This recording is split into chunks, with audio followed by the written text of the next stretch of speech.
Thank you for watching, liking, commenting, sharing, and subscribing right now. Streaming live from near the top of the Trump International Hotel in Las Vegas, I'm Chris Perillo.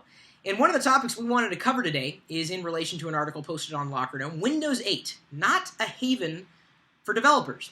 So we've known for some time that Windows 8 is coming down the pike.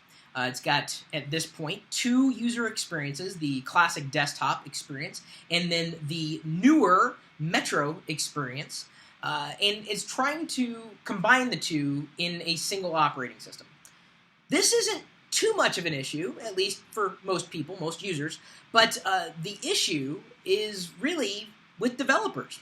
Seems we have a developer in our midst, more than a few, but one in particular wrote an article and talked about how the software is ready, theoretically, but the development tools aren't quite there.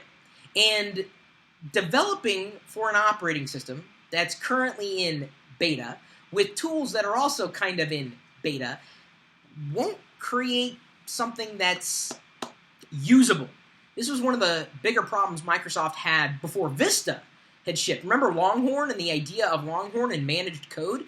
Microsoft did their best to try to create a new experience in Windows and gave developers tools that themselves were ready for prime time.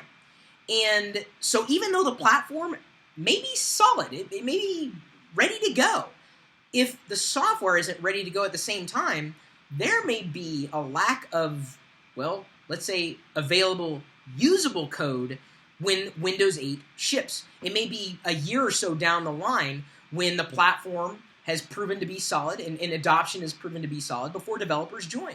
And if your platform doesn't have developers, what do you have? You have a great platform, but nobody writing anything for that platform. It just kind of dies. At least in our minds, it'll die.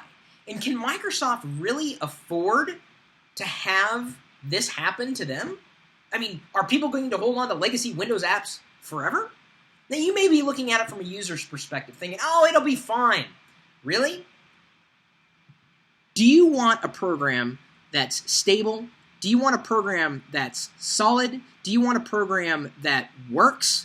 Or do you just want a program? You don't care if it crashes.